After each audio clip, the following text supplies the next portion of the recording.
Yo, yo, yo! This is about a dream that I had, yesterday night. So, not last night, but the night before last. You know what I mean?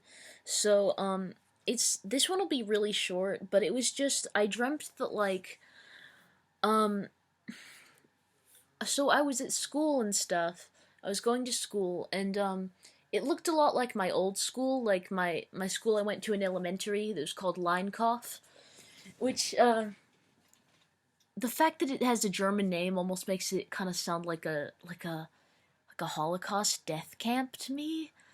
I know that's stupid, but it's got a German name, so Leinkauf. Like you could imagine that being. It sounds like Mein Kampf. You know? I feel like I've said that on the channel before. It sounds like a fucking death camp to me.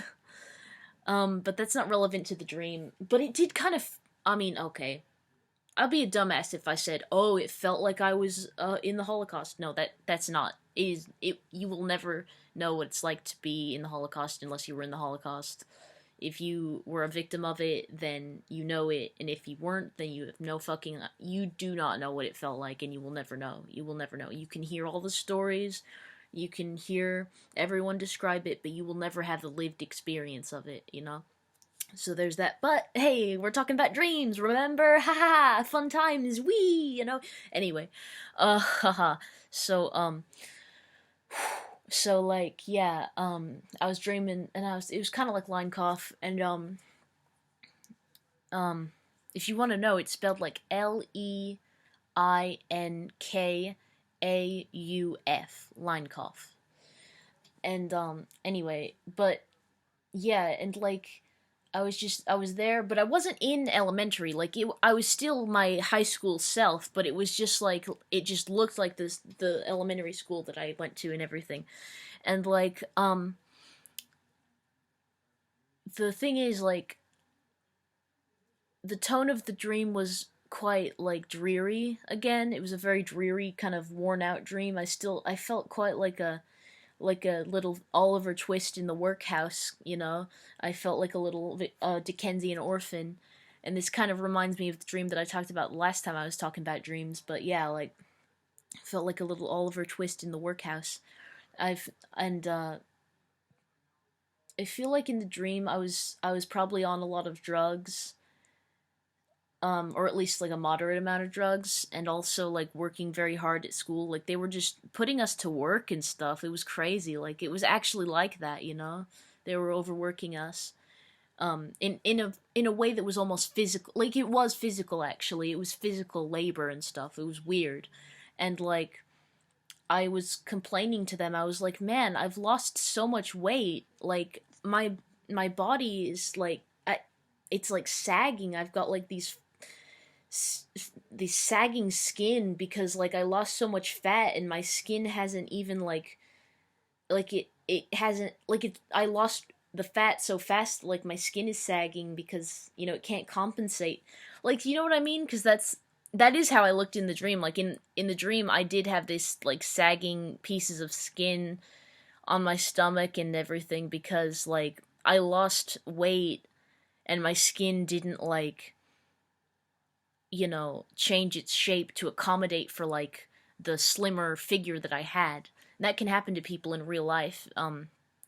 So uh that was something that happened to me in the dream, and it was a bit weird, but when I woke up I was pissed off because I was like, damn it, I didn't actually lose weight. I'm still fucking fat. Damn, fuck, shit. So yeah. Yeah. I still Oh, there's a hair on my computer. Eat, get off. Get off my computer. Okay, it's off. Yeah, I kind of teeter totter on whether or not I consider myself fat, but when it comes down to it, it's it's a social construct and everything, and my weight is. It's a part of my health, but I've got a lot of other fish to fry, you know? It shouldn't be one of my main concerns. I think that losing weight would be a good idea, though. Especially since I'm gonna be on gonna be on testosterone, that can make you gain weight. So yeah, and so yeah, but my dad is doing this thing where he fasts. He does a fast once a week, and he says that that's working for him. So when I live with him, I might start doing that with him, where we fast once a week. I don't want to like say that I don't want to like tell you guys that that's the way to do it, okay? I'm not saying like here's how to lose weight. Here's this brilliant plan. It's just this is what my dad's doing, and if he's doing it, I might get on board with it too because it's easier to do things with somebody than to just do things by yourself, like just all the time in general, but especially when it comes to like these big changes with your lifestyle that have to do with your appearance. It's like it's a thing that's it's kind of you're vulnerable a little bit. Like it's a vulnerable thing to like have to work very hard to change how you look, you know? It is a bit of a thing that makes you vulnerable, and it also it's like it's hard and it's kind of emotional and stuff. So to have someone that's doing it with you, it can be very cool, you know? And for exercise, we'll probably also be getting a good bit of exercise because in Eureka, California, where we're moving, um, me and my dad, it's like a place where you don't have to drive. You know, my dad doesn't drive. He doesn't have a car and he doesn't drive, and I do not have a driver's license at this time, and so I don't want to say like, ooh, maybe I'll just never learn to drive, but like, hey man, maybe I'll never learn to drive, you know?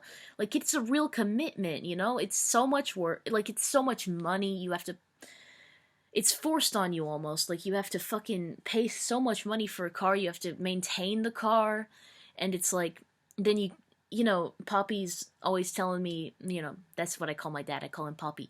He's always telling me how it like makes you lazy and it makes you like it makes you more prone to like going to the drive-through. Like it's just it gives you that temptation to go to the drive-through for fast food and stuff, and it's like it just makes it so much easier to um have these unhealthy behaviors and stuff. So yeah, I can see the benefits of not having a car.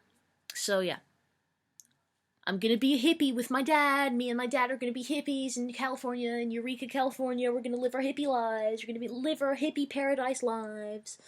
All right, that's all I have to say. Bye bye.